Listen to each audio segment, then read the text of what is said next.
Welcome back. I'm Table Runner Crispy. I've got a hot beverage here, lots of hot takes, and I am an aggressive role player, sometimes called the Gordon Ramsay of actual plays. I have been contacted again. This is, in fact, the third time that someone has sent me a request asking for me to take a look at their game. Incredibly brave. So I'm happy to oblige. And since this is perhaps educational for some of you out there that are interested in character play and really emphasizing role playing, I'm going to make this public. And I, of course, have made sure that the game master that reached out to me and informed her players that I was going to be doing that, and they seem to be okay with it. Now, obviously, it's on YouTube. I don't really need permission, but since this was someone that reached out to get my take, yeah, I may as well make sure that we don't burn any friendships that she's developed over the years with these players.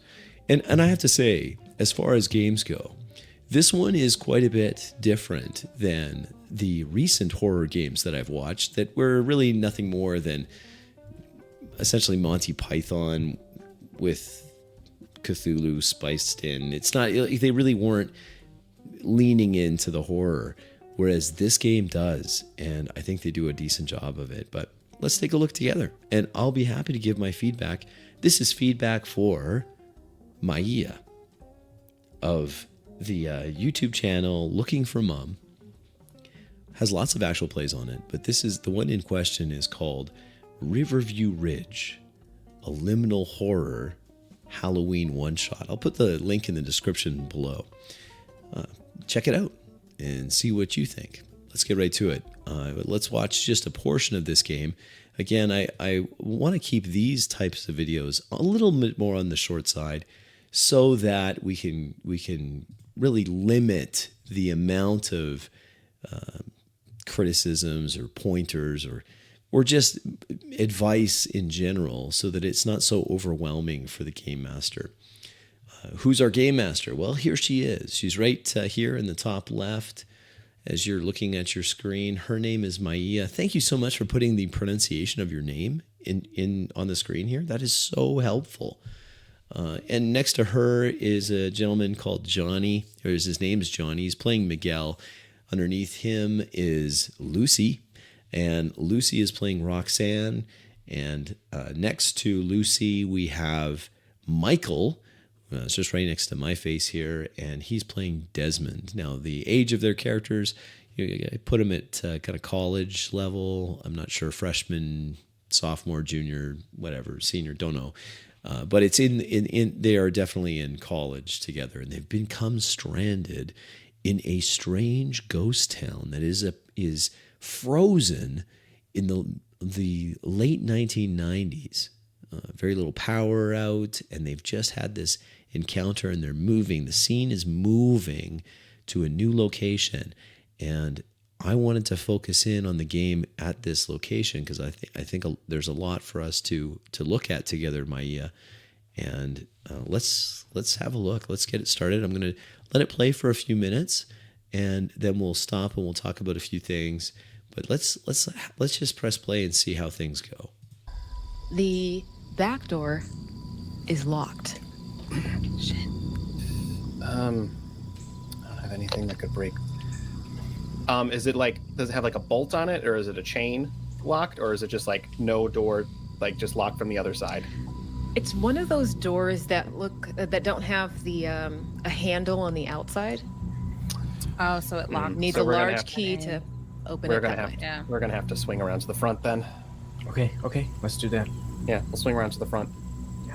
It's going to take a little bit more time. It's a very large store. It's like a super Walmart if you have them in the U.S. They're very huge.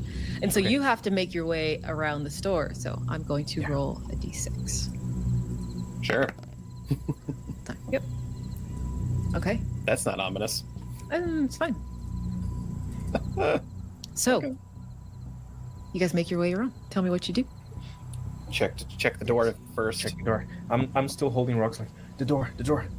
Are the lights still off in here, or like yes, lights are off here, but these had automatic entrance doors, but they no longer function can be easily forced open, whoever's trying to do that. Okay. Okay. Yep. We'll use our combined effort to force it open and get inside and shut Yes. the door behind us. Okay. Yes. So this grocery store does Okay. Michael has a tendency of doing this. And I point this out to you, Maya, because I think it's something that the GM needs to assert a little bit of control over this. And that is what I would call a time violation. A time violation occurs when a player starts listing off things, a sequence of events that they want to see happen. I don't think that, especially in a horror game, but really in any game, we should have a situation where a player is able to cascade events into the future. No, just tell us what you're doing at the moment. Not, I'm going to do this, and then I'm going to do that, and then I'm going to do this. Okay, fine, except why not just tell us what you're doing right now? I just want the now. So that's going to come up again a few times here in this segment that we're watching. But it's on you, I think, Maia, to make sure that there's the time that's being taken out.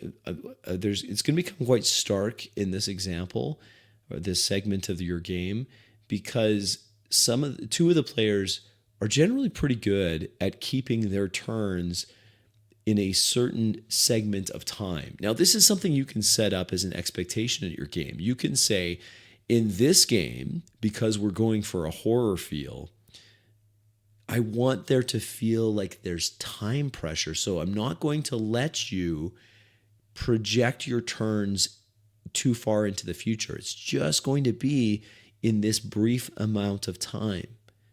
The time that it takes to say it. That's essentially what we're looking for in terms of elapsed time. When this comes up again, Maia, I'm gonna try to point it out so you can see what I'm getting at here. Now, this is maybe a little more advanced for some of you that could be new to this channel, but Maia she's an experienced game master. She knows how to role play. She is in her own right an aggressive role player. So I think that the advice that would be helpful for her is maybe a little bit more on the advanced side. But I'm just saying to you, have your internal clock as the GM is the master time. It's like the official time of the game. And where players start to advance the clock faster than your official time allows, then you'll need to pull that back a bit. And that could just be that can be done several different ways. I'll hopefully give you some examples. dozens of aisles. Looks a little bit newer than 1998. There are 4 checkout counters, a long refrigerated display case that sections off a deli.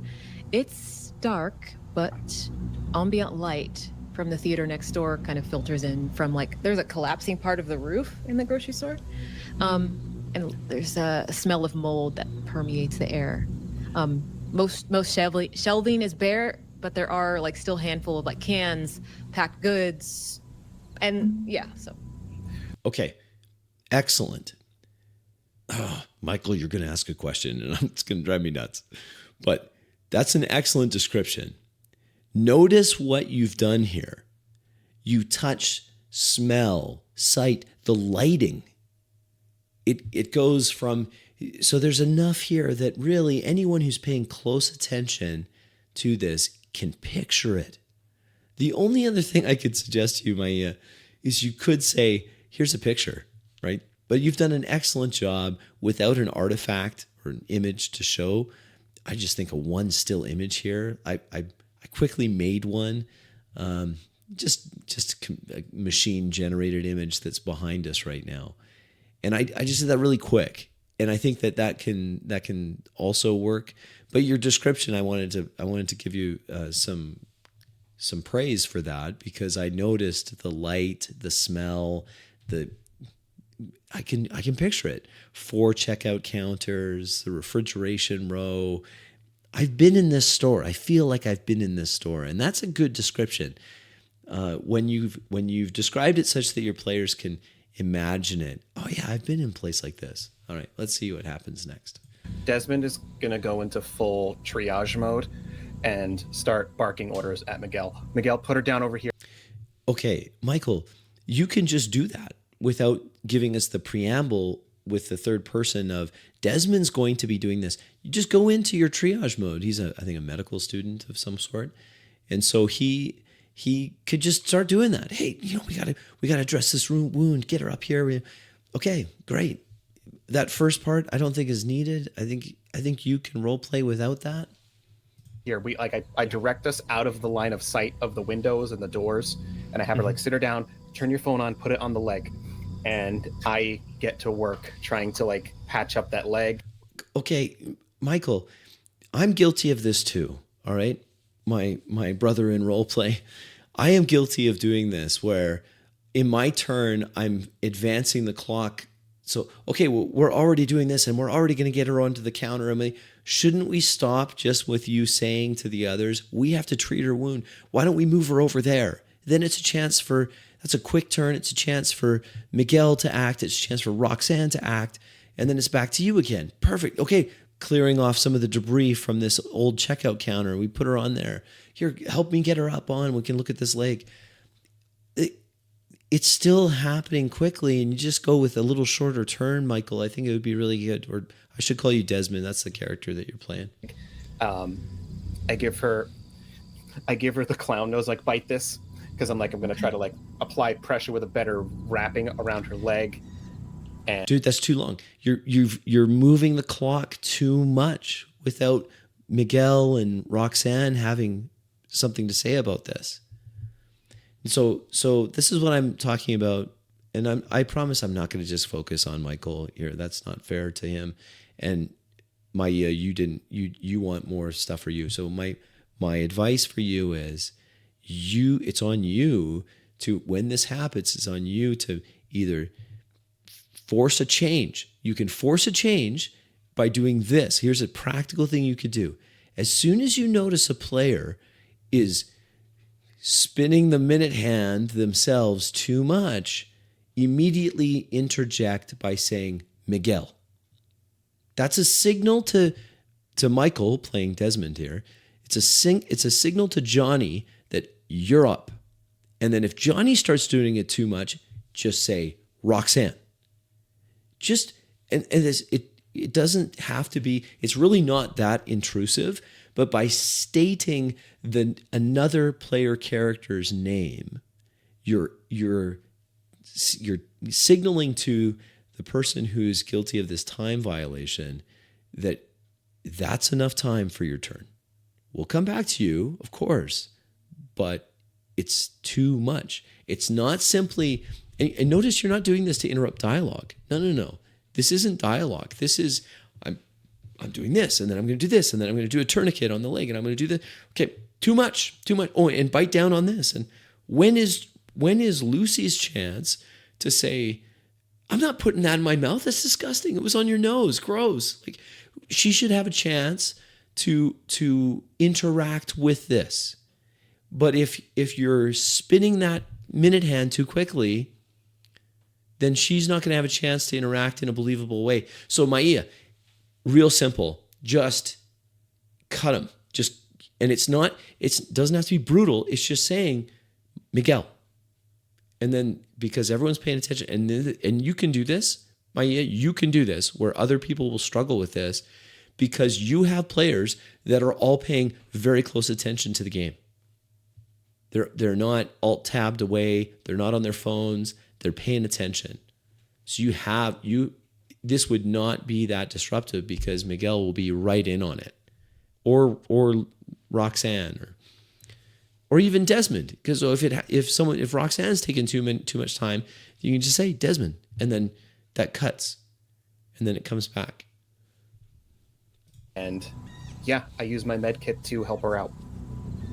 Okay, I will say it's still going to take some time. HP is restored for sure. Okay, so you kind of noticed too, I think. I think, Maia, you noticed that there was quite a bit of time. That turns in the time of my world, that's taking some time there. Okay. You can make a ruling. This is another advice thing for you. I think your players will trust you, and I think you can just state outcomes here. Now, you can roll in the background. You have an excellent thing set up. I love on-screen dice rolls. Love on-screen dice rolls. So good. But you don't have to say things like, well, I guess I'll say that, or, I think that it's going to take, no. Be the assertive arbiter here of the world, because that's just a factual thing that's happening in the world. Again, if you need to roll dice, and you do that well. But you don't have to justify your turn to them. Everybody's everybody's HP is restored. In this game, it just takes a breather to get it back. But that's not just for you; that's for everybody in the game that loses HP. And PCs are included.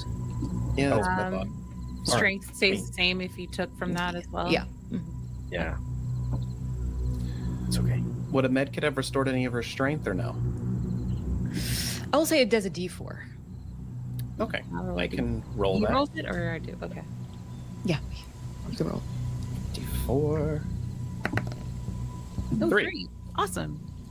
Thank you. Yeah, I get to that. And Okay, my suggestion with this whole, I'm going to say it gives you a D4 strength back. I don't think you need to justify that. I think you could just say roll D4, and then just tell the players. Like, in other words, take some of that emphasis of the mechanic away. Don't take the mechanic itself away. No. Just take the focus off that, so we can get back onto the focus of you're hiding in a ruined Walmart and someone's coming to kill you with a chainsaw. Like, I want that to be the focus rather than, oh, I got a little bit of strength back. Okay, good. I'm glad you can role play that too. But let's just say, like, if you have to make a ruling like that, what I prefer is, especially when you have quality players that are paying attention, just call for the dice roll or call for the type of check that you're doing. If it's a system that requires checks, just state the check involved. And then don't say, well, I think I'll do that. No, you don't have to do that. You just be confident in your ruling and you just give it. And okay, we gotta.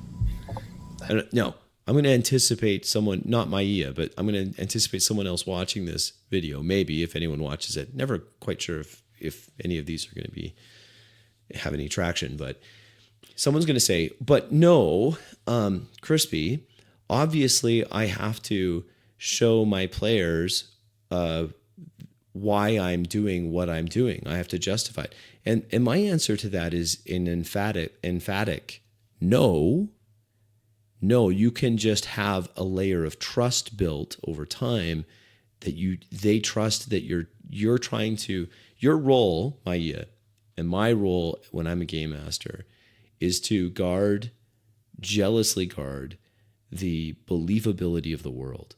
So as long as the players understand that you're making rulings that are going to be consistent with the facts of the world as they exist, and you're staying on that, then there is absolutely no requirement for you on a case-by-case basis to explain why it is that you're making this. You can do that after the game is over, obviously. Well, this is what my thought process was, fine. And by sharing that after the game, it's as in an effort to be transparent after the game is over, then that will, over time, increase that trust that you have with your players. But my point is this. While the game is going on, do not trouble yourself with giving justifications for why it is that you're calling for a D4. Just call for the roll. Or just state the fact as it is.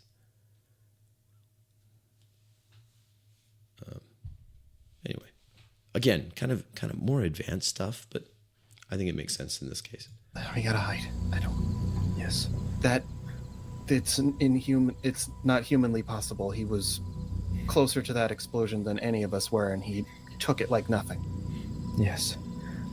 I don't think we can hide forever. I also don't think we can fight it. There's no way. That you know how much force came down on that knife? That hurt so bad. Yeah, I can see, and I'm sorry. No, thank you for mending my leg. It's gonna need stitches, but I did the best I can with what I have. But we gotta get you to a hospital as soon as we can. Yes. I doubt that's in this fucking town.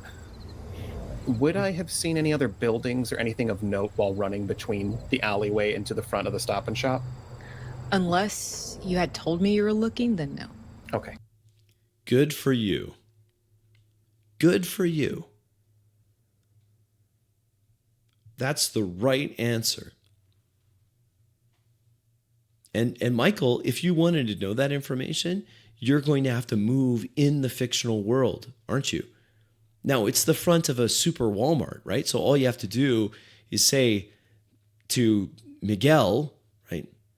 I just want to look across the street, see if there's any other buildings. And then you move to the entrance. I walk to the entrance. Good. Now, next, Miguel's otherwise comforting Roxanne, who's had a nasty stab wound on her leg. Good on you. Don't answer that. That's right. It's so rare. Okay. We can't just run back to... Well, let's see if there's anything here that can help. I don't give Miguel a moment because I'm still angry at him. So I just say, stay here. I'm going to take my phone and start looking to see again. Phone lines, radio.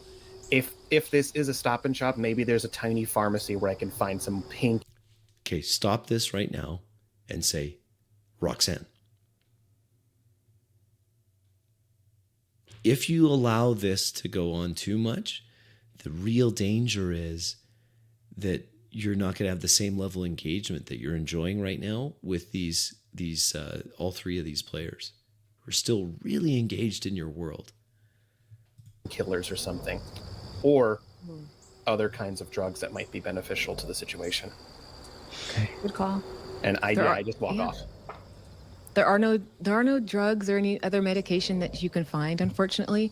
You do see that surprisingly the gardening section is well stocked. So there's a few shovels, there's some rakes, there's some hand tools. And then often like tucked away in a loading dock area behind in the back, where people are where all the processing all of the word is slipping my mind right now. But anyway. Hey, don't worry about it. It happens to everybody. Don't worry about that. I could picture where you were describing. Don't be so hard on yourself. Yeah, sometimes you don't get the right word. I mean, that's fine. I wouldn't worry about it. There is a small forklift that you can see. Okay, did he go back there? Like, is that just open? You can see that from the front door? Because I'm picturing these. We've all been in a Walmart, haven't we? I mean, there's probably someone out there. On principle, I'm never setting foot in a Walmart. Now, whatever, man. They got the milk I like. I go get the Walmart milk. I don't care. So it's when you walk into a Walmart, there's a certain layout. They all have the same layout, which is a great thing to use in a game like this because you're taking the familiar and then you're twisting it, and that's a great thing for this liminal horror that you're doing.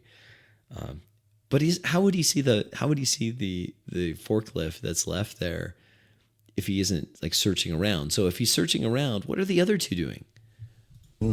I like the inventory.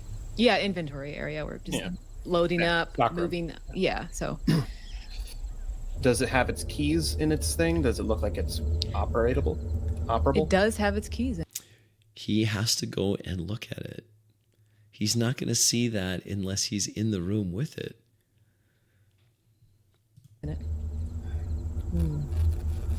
Desmond's thinking of an idea.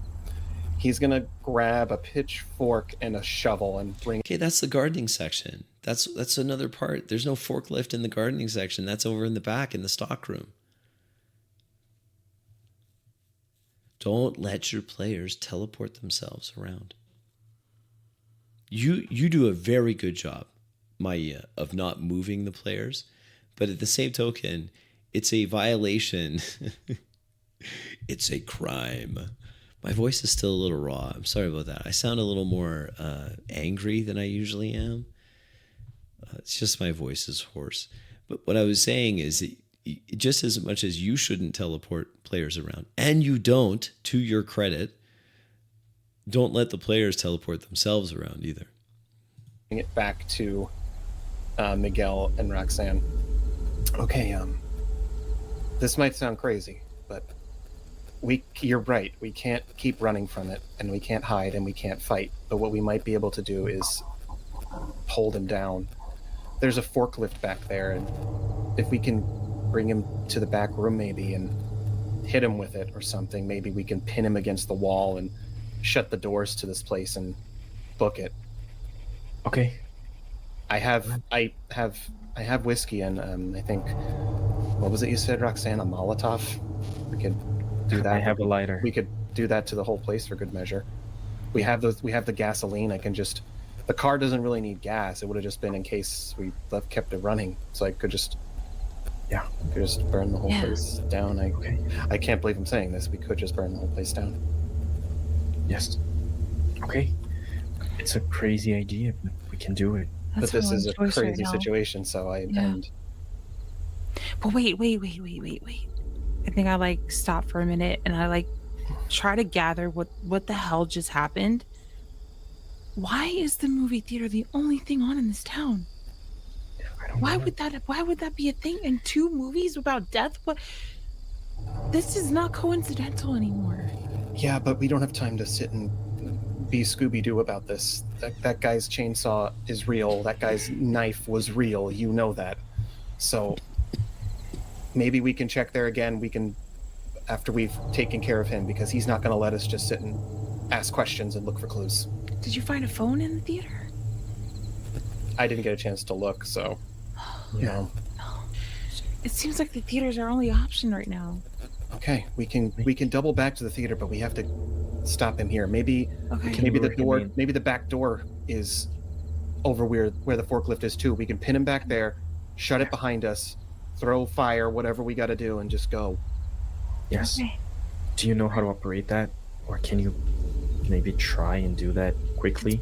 This place is old. I don't know. Is that thing safe? It looked it looked operable, and I worked.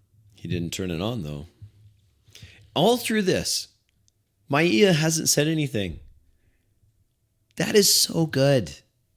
That is so good. Man, that's great. Let the players come up with their plans. Not giving them any prompts. Dang it, the stupid cough. That's nice. All right. Something that the rest of you can learn from Maia here is let the players do all their plotting without giving them prompts. She didn't give any prompts. It's really good. It's really good. But I just want to point out, he never actually turned on the forklift. Worked at a Best Buy one summer, so I've had to use something like it, so I'm sure I can figure it out. I got my forklift ticket. There was some jokes about that a while back. Okay. Okay. So we just lure him in. I mean, Well, he he's left a trail of blood, so he's coming here anyways. Yeah. I can still run, so I can be bait-ish. You stay with the forklift, ready to just pin him to a wall or something. and we'll and give Rox- Roxanne the Molotov. Yes, you keep the Molotov and a pitchfork just in case. You take the shovel. Guys, I can't really run. Do you trust me with this Molotov right now? You don't need to run to have it. Yes, Okay. you can throw it. Yeah, you come back. You come to the back with me with the Molotov, Yes. and Yes. But Miguel's got the arm, not me.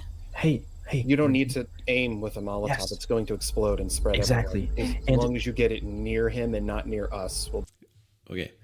What I like is, Maia, what I like here is that Miguel and Roxanne are doing a good job of kind of like role playing out. I'm freaked out here.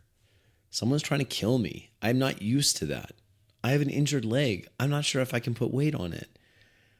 I've never thrown a Molotov cocktail. It's not that type of university. I don't know, like they're being less I think they're doing a really good job of kind of role playing the novelty of the situation, which is good. It's really good.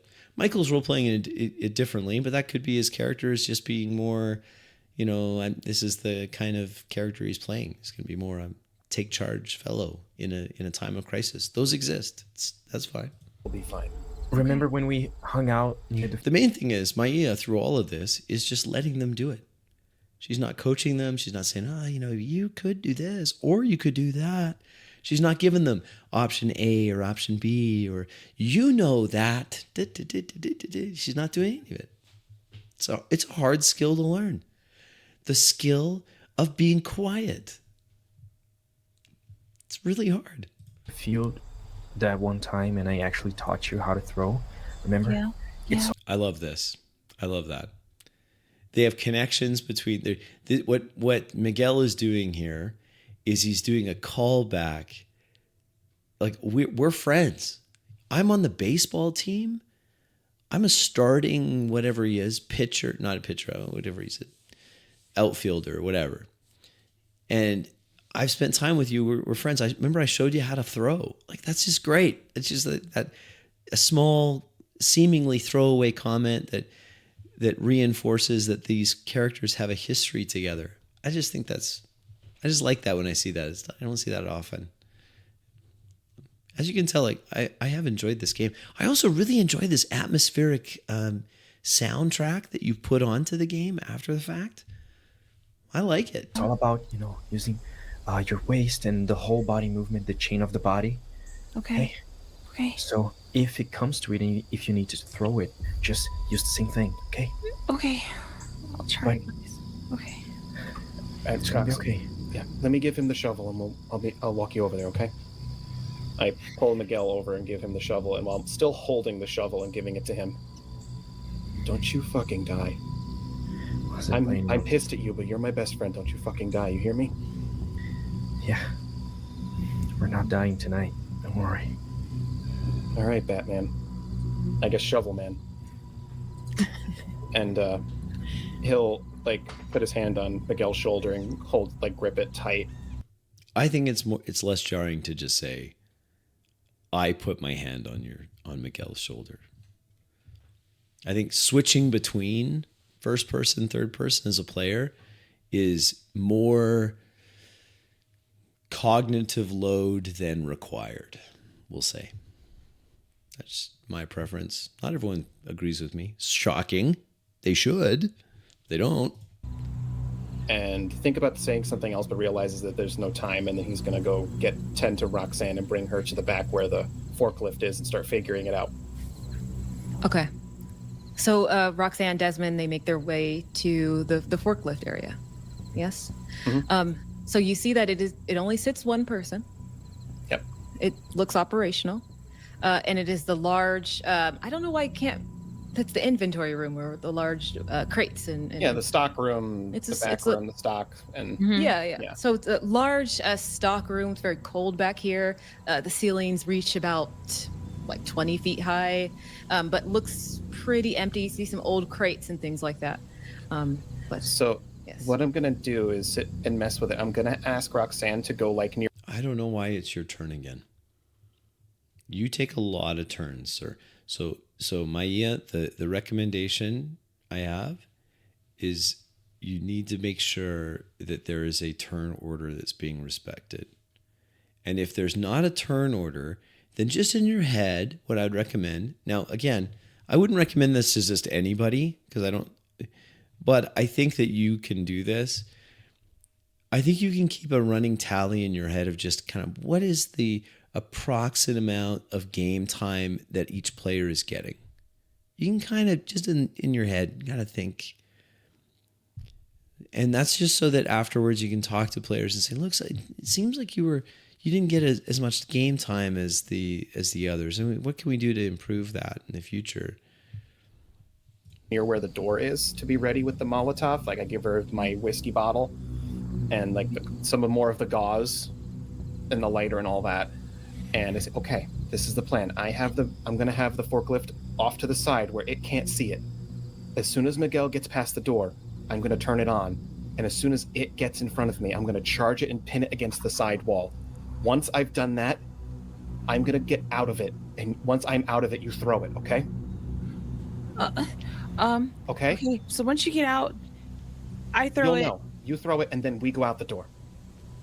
Okay. Okay? Okay. Hey.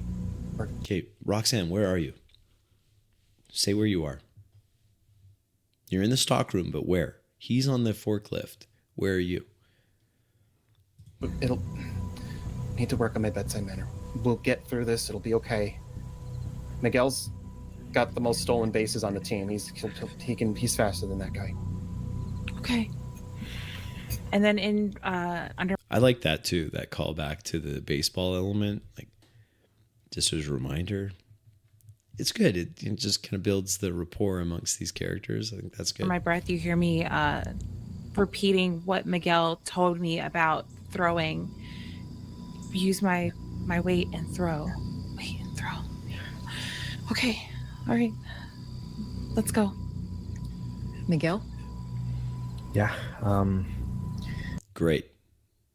See what you did there? Just cued him. Just cue him up. I am not at this area. I am in the main grocery shop area. I remove my varsity jacket and I look down and I lift my shirt a little bit, and there's blood coming out of me because I was stabbed. But I'm gonna be okay. If I can be okay for 10 more seconds, I can be okay for a minute. And if I can be okay for a minute, I'll keep pushing it until, we handle this situation. So I will have say, yeah. you notice, so you finally, the adrenaline is kind of calmed down for a second. And as you said, you notice the blood. I'm going to roll a d6 as you are still bleeding out, and it has not been tended to. No med. No, you two. Shut up. Shut up. Not your turn. Mute your mics. Let Miguel have his moment. He hasn't had a lot. Badly wounded. This is great. I'm picturing it. He's badly wounded. He's more wounded than he's let on.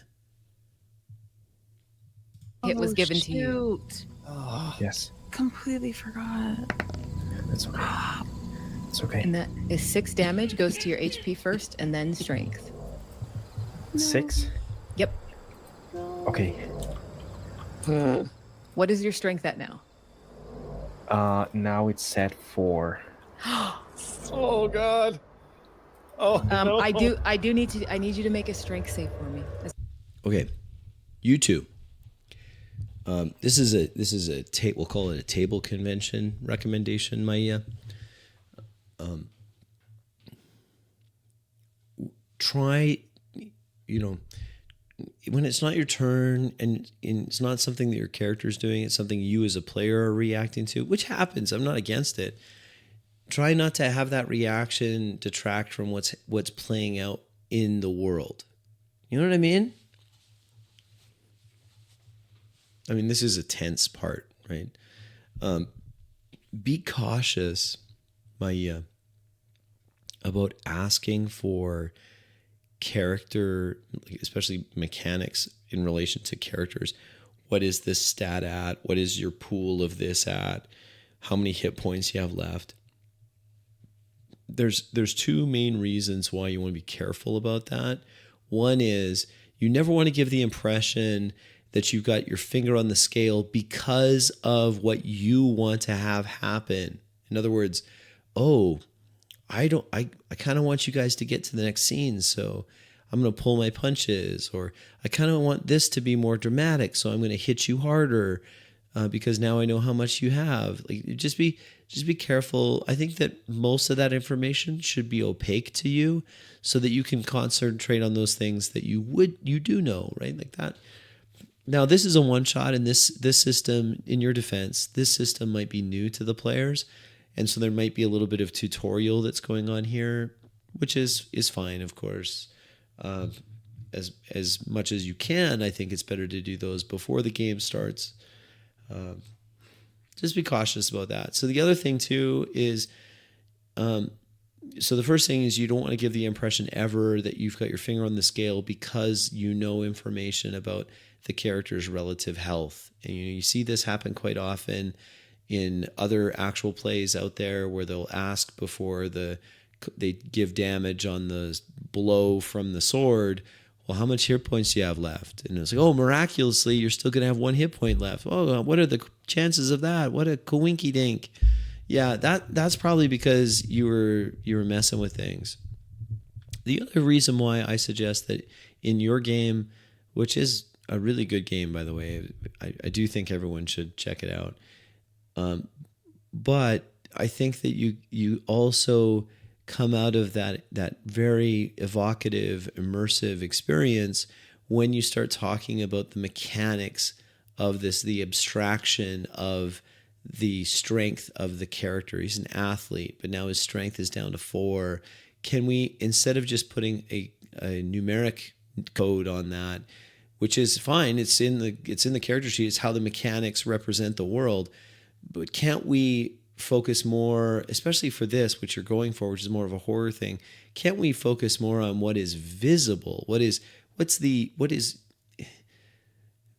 And if you have to, because you're trying to reinforce to the player in this case that the character is weakened due to loss of blood, then just describe the feelings of a faint, lightheaded, excessive blood loss over time. It's soaked down through your shirt, through your pants. It's sticky. It's now cold, fingertips cold. And let them kind of role play it out rather than just saying, well, what is it? What's the numeric? Now the focus is on the number. You have a cool thing that happens later on. Maybe we may get to it, we may not. But with this 4 strength, which is really cool. I thought that was awesome. This one. So Okay, you got to roll 4 or under. I rolled an 11, which would not be a success, but I will spend however many luck points I need. Can you? You're spending the luck point thing. Can't you role play that? I would have some conversations, Maia, with the players to say, look, if you're spending luck, that's fine. I trust you guys. This is how much luck you have to spend. These are the rolls you can spend it on. You can just do that in the background. Just do it in the background. Why are my shadows so bad? My lighting is terrible. It can all just be in the background. And then you don't have to say, well, I'm going to spend luck points. You can just do it. You can just say, I think back to my early morning practices and I knuckle down. That's fine. I spend luck. Oh, right. You have the luck point. Yeah. I will burn spend 'em, baby, burn 'em. 7. Don't coach. Okay, don't allow players to coach other players' turns. These two are not in the same room as him. It's not the same as if they're all in the same room and they can be like, oh, well, I see him doing this, so I can. No, don't let them coach. Yeah, Yeah. I'll spend 7 luck points, so I succeed. Okay. I still have 5 left. So. Okay. But you do see that you're continuing to bleed as that knife had went into your side, and your it's starting to look pale. Your face and your skin. Good. See, this is what I would just go with. The reflection off some water on the floor, a glimpse of Miguel's face, pale now. I like this description, by the way. I think it's good. Skin. Strength 4 is really low. I will let you know that when strength is gone, you are dead. You are sufficiently bleeding out. Okay. All right. Okay. I'm At the standing same there time- with the Yeah. not the pitchfork. You gave me the The shovel. shovel. Standing there with the shovel. I wrap my varsity jacket not around my waist, like a little higher, so it's kind of putting a little bit of pressure on the wound. Holding the shovel, and I'm looking. There's the light coming from you said the roof From the was theater, partially yeah. destroyed, Yeah. and there's the light coming from the theater. So I'm looking towards the entrance. Yep. I am like visible, so if he gets in front of the grocery store and looks in, he can see me. I'm standing there. I'm like, come on. We also know noise attracts him. Yes. No coaching. No coaching. Yes, I don't care if you're supernatural bullshit Jason motherfucker Lucasea, whatever it is. We're coming home tonight. Come on. And then you hear it. Right behind you, 2 hands beginning to pry. The automatic doors open behind your back, and you hear the Oh no! God. Start taking some steps Great job. back. Yes. Great job. Really good. Come on, motherfucker. and Want some blood? I'll give you some blood. he's just walking in slower as he's pulling it apart. And you hear the doof, doof. Taking steps back. No longer has the mask on, so you still see that mangled, melted, burnt face. I'm using the shovel to like hit stuff stuff like gets knocked down in front of him to kind of slow him down a little bit, and I'm running away with the shovel in hand, trying to go back to that area where my friends are hidden and prepared to attack. I'm sitting in the forklift just waiting. Come on, puto. He's continuing to follow you. You hear the body just bulldozing through everything that you're putting in his way. Like everything smashing. He's following you. And you hear the revving of the chainsaw. This'll work. As he's pulling the string. I do my best to try and ignore the pain, and I'm running. Okay. Do we see Miguel at this point, or is it just... Yeah, you see Miguel. You also see a blood-soaked shirt tied around his waist. But you guys do hear the chainsaw as well. Shit, it's time. Shit. I wait for him to take a step into view with the forklift, and I'm ready to drive it into him. The forklift. You're in the forklift, and you finally see one large leg make its way in. The second, and you see the chainsaw as well. It's loud, it's revving, and you all see his face as well. I'm gonna roll the D4 stress. Just roll the D4, and then just tell them, Roxanne, Desmond, this much stress. Again, as this guy is Narcy. absolutely terrifying, and that's 3 to your control. Well, Okay. HP first if you have it. Oh, I do have HP. Did Desmond? Yeah. Yes, that's Desmond all and of us. Roxanne. Just Okay. Desmond and Roxanne. Okay. Oh, my God. You're I'm getting a little used to that gross face. Miguel. As soon as he comes into view, I go full gas pedal, driving So- the forklift into him and against the wall, opposite of me. I swear I'm not trying to be funny, but this forklift is moving at a glacial pace. Just start with that. Don't remember what I said earlier, Maia. You don't have to justify. That forklift has been there an unknown amount of time. The fact that you allowed him to turn it on like the battery isn't dead, after having sat there for who knows how long, is already a big help, we'll say, which is fine. I'm not criticizing that. I'm just saying, don't justify. Don't say, oh, guys, you're going to think this is hilarious. I'm not trying to be a jerk here, but no, just describe painfully slowly the forklift inches forward, whining, its battery whining, the wheels whining. Don't justify your thing. Your descriptions are on point. Just go right to that. So you slam it, and it's like Oh my god! Like moving so slow. It's moving. He never turned it on. He never tried to move it before then. This is absolutely, completely believable to me. If I was a player in this game and this same scenario had taken place, I would be like, oh, golf clap. That is fantastic. We never tried it. We just took it for granted that the thing is going to have a turbo mode. It's a forklift that's been sitting for an unknown period of time. If time has been progressing in a normal way, and this place has been empty since 1998. Yeah, it's going to be slow. It's not moving as fast as this guy though. And Okay. so you guys notice that. Miguel, Desmond, it's moving but It's okay. yeah.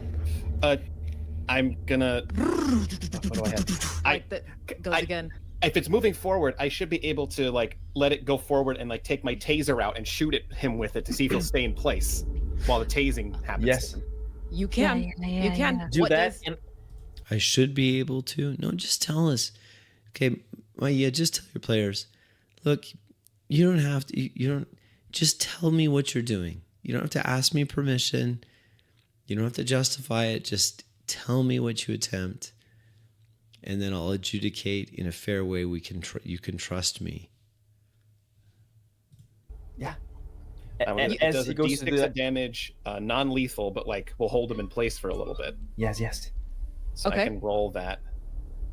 Where's D6? D6, come on, D6, where are you? I need you. Yes. All right, 4. this guy. Yeah.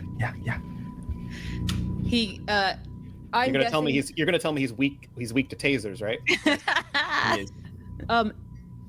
So the taser kind of nodules Yeah, they fire are out. they're shot out, and you see he just stops for a second, and you can see muscles constricting but still Yes. moving. But as he kind of stops for a second, I hold Yeah. Maia, you're really good. Just keep up with those descriptions. That's great. the shovel a little lower on the handle, Yes. and I just baseball hit, aim towards his Hell yeah. knee. Yeah. Oh, Yeah. towards And I want the to bust kneecap. his kneecap off. Mafioso. Hell yeah. style. Okay, that does D6. Roll a D6 for me. Hell yeah. I love it when players describe their actions in like beyond just I hit it with the stick. I love it when even when the game mechanic doesn't have specific rules for trying to smash in someone's meniscus. Like I'm going to try to give them a knee injury.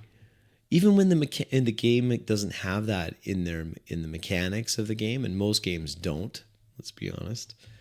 Having players describe that creatively is just so cinematic. It's so evocative. It just helps me picture things so well.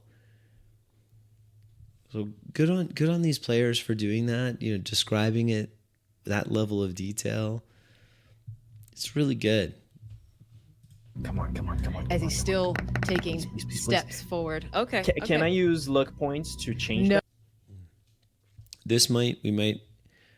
I have to give a pass to this because, it's a one shot. Maybe they don't know the system very well. So, but normally you just take it, whatever it is. Hey, if you could have added something, then afterwards we'll talk about it and we'll have a bit of a laugh over the fact that you could have changed the damage, but you didn't do it or you forgot. And we just take that take it as it comes. Like this, it's just fine. No. No. No. That's fine. That's perfectly That's fine. That's a 2. So you get it. You notice a little cut, but it's like nothing to him right now, and he keeps moving. He's not even focused on you, Miguel, right now. Eyes locked on Desmond as he's still revving. I scream, come on, Steps come on, forward. it's just you and me. Yeah. And not But- believing the words he's saying and just pushing the thing towards him. It's still moving very So close. slow, and you could see that he's going to move out of the way unless you're trying to push him back. So I will tackle him again into the forklift, and I want to hold him there. okay. And So I'll let the forklift kind of. I'm pushing him towards the forklift pushing both of us back towards the wall, Yes, yes, and I'm yes, kind of yes. like just hugging him, Okay, so uh, and looking in Desmond's eyes as I'm doing that through his face here. I'm here just holding him, pressing him towards the forklift. in order for this Okay. Just tell him the role. This is great. Super tense. We can all picture this. Painfully slow forklift. Gradually getting to a position to skewer this Jason, whatever type figure against the wall. But he's going to get away. He's moving beyond the forklift now, walking around the forks towards the cabin. But now, the baseball player, Miguel, bleeding from a nasty slashing wound in his abdomen, grabs him and holds him as the forklift, now ready to skewer both of them.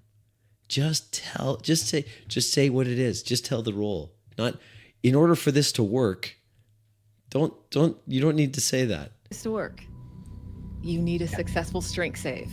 And we know that your strength is at a 4 right now. No. So you need a 4 or lower. You can use luck points, but we have to see what you roll first.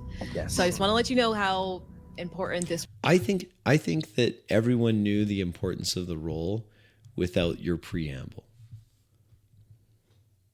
I think that just looking at their reaction after Miguel announces his turn, what he does, I think was enough.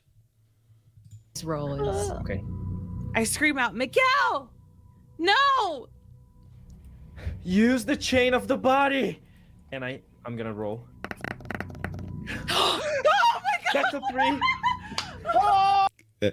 Okay, that's awesome. It's a clutch thing. It came through. Everyone's crazed over what it is. You know what? Those are great moments. Those are really good moments. Lots of good moments in this.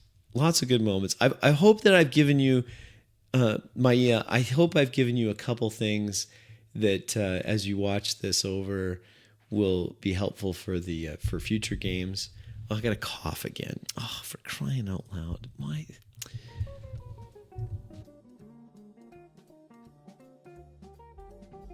Oh, I beg your pardon. I think the biggest one is I think back on what I have said in this brief solicited advice. I really think that one of the major things that'll help out here is making sure that you're respecting that time, that you set the time at the beginning, and the expectation is that players can't fast forward the time in their turns in a unequal or asymmetrical way. So what I mean by that is you can't allow one player, you should not allow, you can allow it of course, but you should not allow one player to fast forward quite a bit more than the others, and the others are just standing around waiting for all of the things that player said to take place to elapse, and then they get to go, and then where do they have to go back in time to the beginning of what if they didn't want to do what that guy said? So the solution that I proposed for this, which comes up quite often, is to simply interrupt the player who is starting to get into that time violation territory by stating the character name of the next person, just someone else. Just start the rotation. Like, okay, and that sends a signal to the players. This is the expected amount of time that you have for your turn. If you're just talking, that's fine. But when you go from dialogue into actions that take time to complete, then it's much more important to make sure that as much as we can, by keeping those player turns short, that you're getting closer to a simultaneous feel to what's transpiring in the world. Of course, it can't be, so we have to have turns, we have to go through that rotation, but it gets close to it. And I think that as that's a worthwhile goal to have as an aspiration. I really do appreciate you pointing me towards your game. Maia, I enjoyed this session. I think you did a great job. I also want to applaud your players, all three of them. I was a little harder on Miguel than the other two. I did have other things to say about the other two, but I do think all three of them did a wonderful job of taking your game seriously.